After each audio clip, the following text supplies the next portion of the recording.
தோட்டத்துல விளைந்த பலாப்பழங்களை அரசருக்கு பரிசா கொடுக்க முடிவு செஞ்சாரு. அப்போது எபண்டியோட நண்பர், எங்க போறீங்க எபண்டி அப்படின்னு கேட்டாரு. என்னோட தோட்டத்துல விளைஞ்ச பலாப்பழங்களை அரசருக்கு பரிசா கொடுக்க எடுத்துட்டு போறேன் அப்படின்னு சொன்னாரு.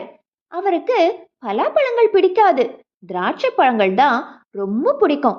அதனால நீங்க திராட்சை பழங்களை எடுத்துட்டு போங்க அப்படின்னு எபண்டியோட நண்பர் அவருக்கு ஆலோசனை சொன்னாரு. அதுவும் சரிதான் என்று நினைத்த எபண்டி பலாப்பழங்களை கொண்டு போய் வீட்டில் வச்சுட்டு திராட்சை பழங்களை எடுத்துட்டு அரசரை பார்க்க போனாரு. ஆனா அந்த அரசருக்கு திராட்சை பழங்கள்னாலே கொஞ்சம் கூட பிடிக்காதுன்னு நினைக்கிறேன்.